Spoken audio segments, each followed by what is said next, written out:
Hey, how's everybody doing? Hope everybody's fine.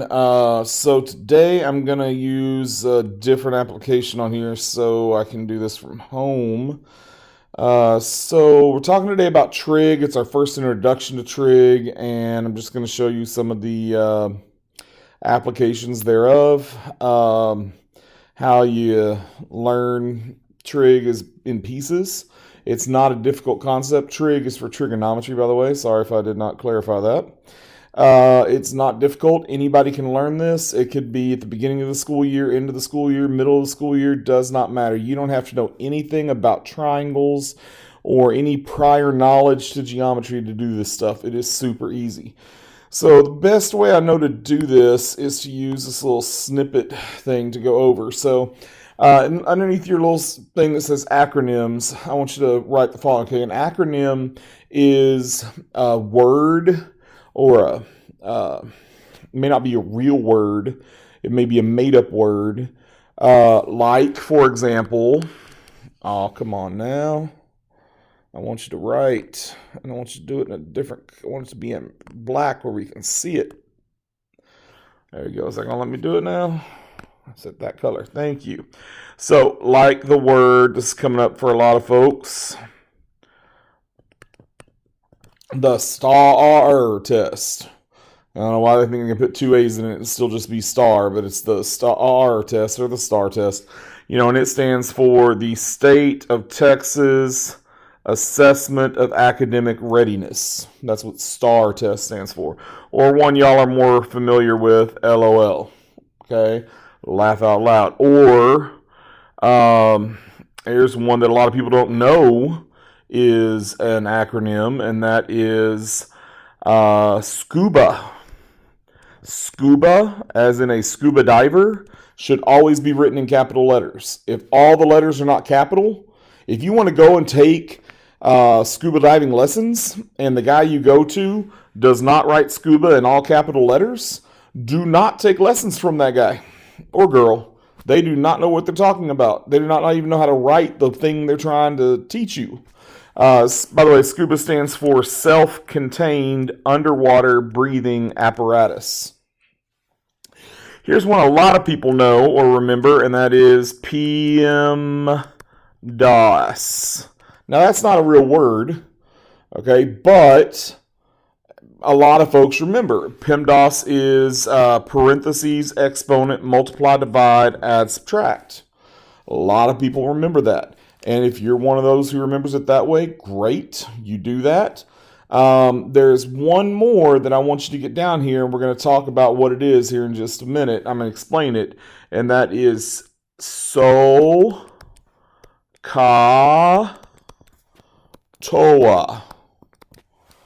Okay, there's a lot of different stories behind SOHCAHTOA, you know, that they say, you know, make up funny stories about stuff to help you remember things. I don't remember how they all go, but I'll explain what SOHCAHTOA is here in just a little bit. It's SOHCAH and TOA.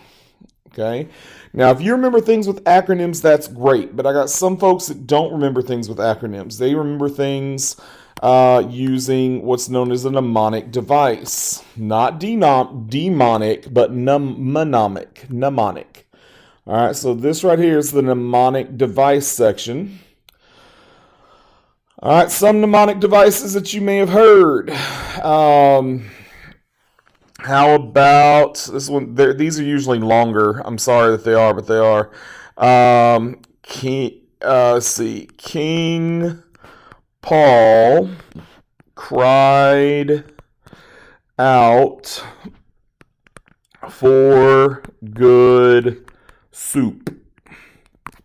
All right. Now, if you've never heard this before, you evidently did not pass biology, because I guarantee you there's something similar to this you heard before. It's to help you remember the order of the animal kingdom filing system. There's kingdom, phylum, class, order, family, genus, species. Man, it has been over 20, 25. Good God, I'm old. How long has it been since I had? It's been like 28 years since I had biology, and I still remember that. Mnemonic devices work. Here's another one you may or may not know. Um,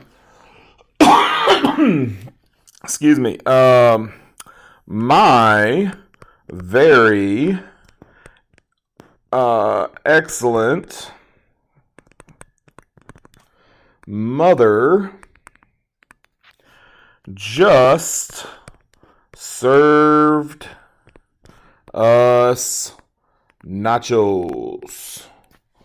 And that is the order of the planets. Mercury, Venus, Earth. Wow. Mars, Jupiter, Saturn, Uranus, Neptune, excuse me. All right. Another one is please excuse my dear Aunt Sally. That's the same thing as PEMDAS. It's just another way to remember it.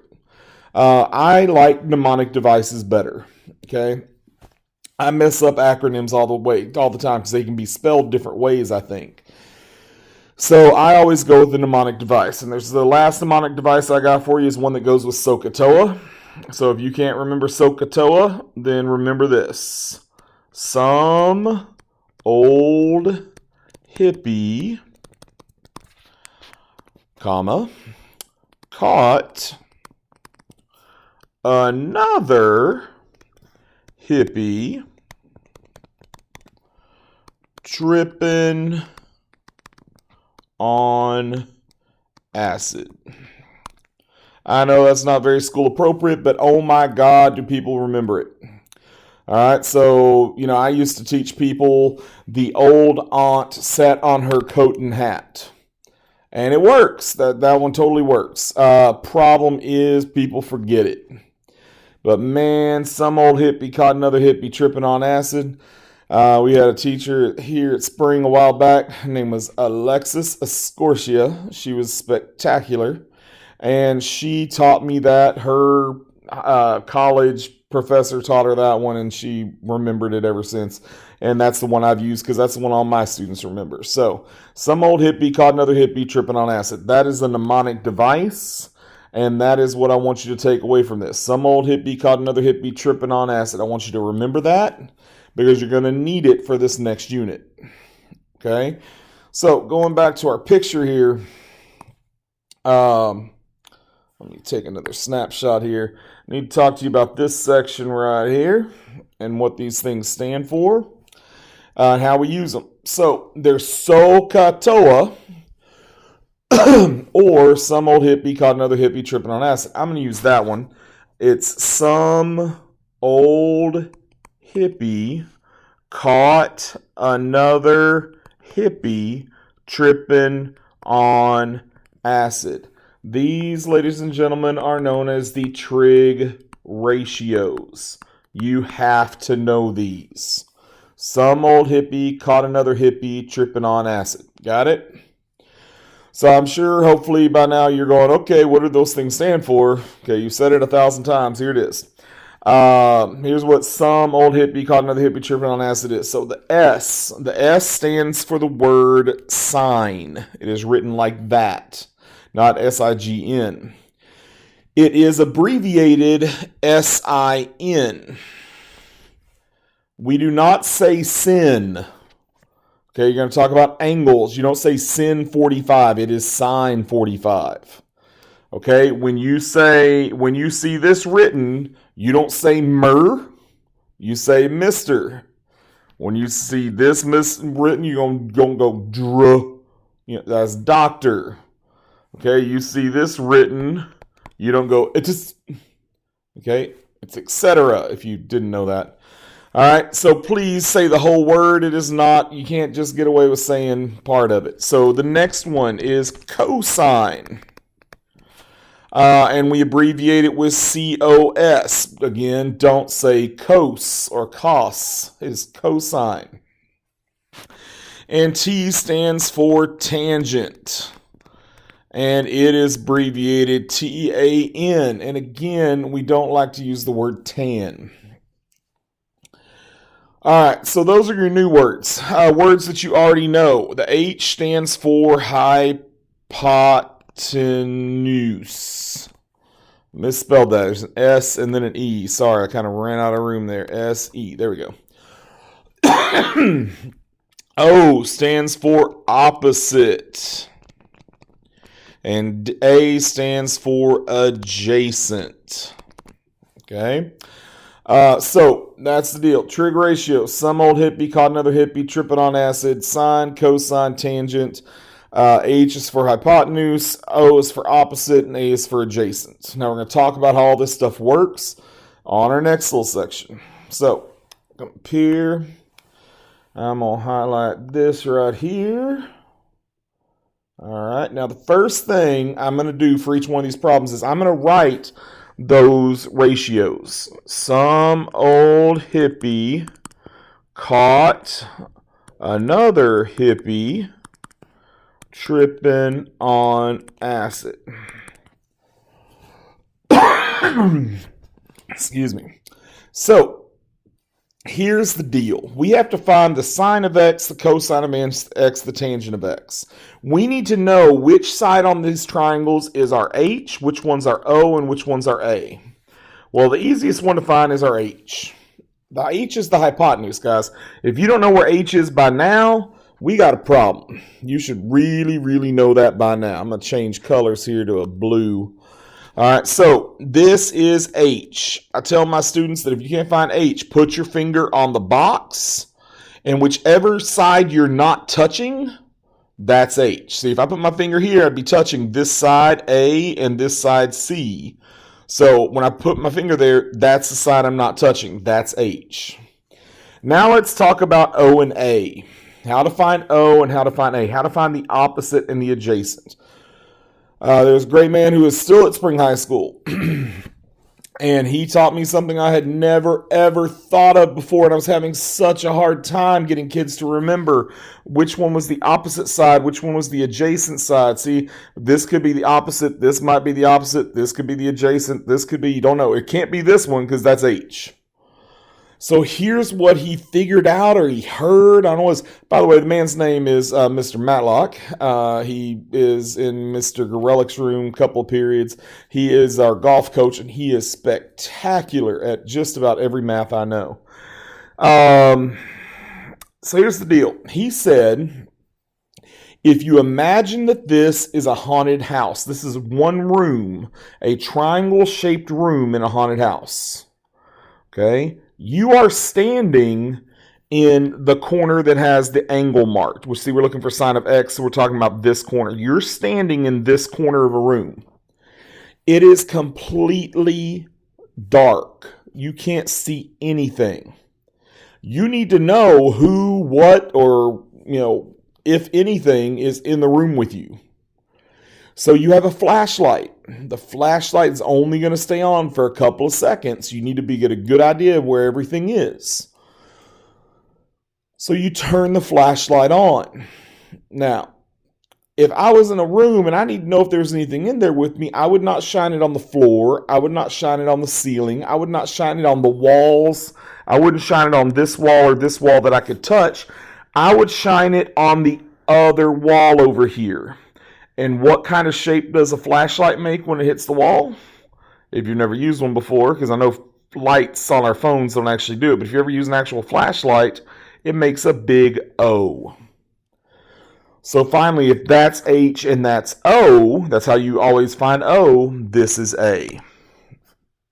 Okay, we're going to go over that again here in just a little bit. So on this one, we're looking for sine of X. Sine is O over H. So what you literally do, folks, is you take whatever O is C, you put it over H, which is B. So it's going to be C over B. That is the ratio that we need. Cosine is A over H. Well, A is lowercase a, and H is B. So we put A over B. Tangent is O over A, so we put C over A. That is our tangent, C over A. I apologize for using lowercase a and capital A in the same problem. I do not do that again. Let's take a look at our next one. Okay, our next one that we're going to look at is this one here. And again, the first thing I'm going to do, some old hippie caught another hippie tripping on acid. So this time we're looking for sine of y, cosine of y, and tangent of y. Again, the first thing we got to do is label our h, o, and a. Our h is the hypotenuse. If I put my finger right here, I am not touching this side. This is h. If I'm standing in this haunted house, if I'm in this corner right here, when I turn my flashlight on, I'm not going to shine it on the two walls I can touch. I'm going to shine it on the wall over here that I can't touch, and it's going to make a big O on the wall. So if this is H and that's O, this has to be A. So now I can set them up. Sine of Y is going to be O over H. O over H would be R over S. Cosine of Y. Cosine of Y would be A over H. A is going to be Q and H is going to be S. It's going to be Q over S. Tangent of Y is going to be O over A, so that would be R over Q. Okay, this right now doesn't, you're not making sense of what R and S and Q and S and R and Q. Don't worry about that. The idea today is just to understand how to do the ratio. All right, taking a look at our next one, we're actually going to look at a number. Okay, so taking a look at our next one, if I can get this thing to cooperate, there we go. All right, we're going to have numbers on this one. All right, so again, it's some old hippie caught another hippie tripping on acid. Now, I'm not expecting you to do this on every problem you do in class. I'm just doing it this way so we can see it for each problem we're doing here on these notes. So this time we're looking for sine of z, cosine of z, and tangent of z. Here's z. First thing I gotta always do is label my h, my o, and my a in that order. H, if I put my finger on this corner right here where the square is, this is the side I'm not touching. That's H. For my O, I gotta again remember the haunted house analogy. I'm standing in this corner. I don't want to shine my light on the walls I can touch. I'm going to shine it on the wall I can't touch. And I'm going to put a big circle on that wall because that's what a flashlight does. And so if that's H and that's O, then this one has to be A. So then I can do sine. Sine is O over H. That would be 4 over 5.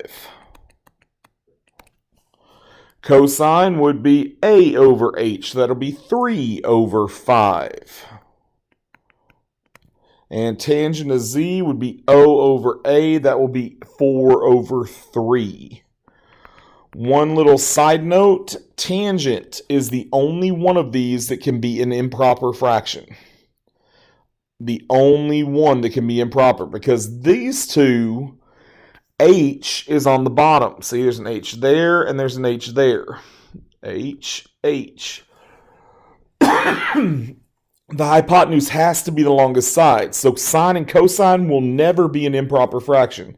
Tangent can be, though. Doesn't have to be, but it can be. All right, our last example. Introducing a new thing to you. All right, and it is this little crazy symbol right there. That is called theta. And theta is just math shorthand. You know, some of you know that pi is this number 3.14159, it keeps going and going and going. And that's the shorthand for pi, all right? Well, there's also, let's see, we talked earlier in the year about the triangle. The triangle is delta, and the delta means change. Well, for most mathematicians, the theta symbol is another symbol, another word, another way to write the word angle. Okay, it's kind of, what's that word? It kind of goes hand in hand with the word angle. You see theta, okay, they're talking about an angle probably. So, on this one, again, I'm going to write some old hippie caught another hippie tripping on acid. All right, so again, if I put my finger on this one, I can, I got to find H, O, and A first. If I put my finger on this square, this is the side I'm not touching. The O, if this is my angle, theta right here is my angle. If I'm standing in this corner of the haunted house, when I turn my flashlight on, I'm going to shine it over to this wall, and it's going to make a big circle on it. So if this is H and that one's O, this has to be A.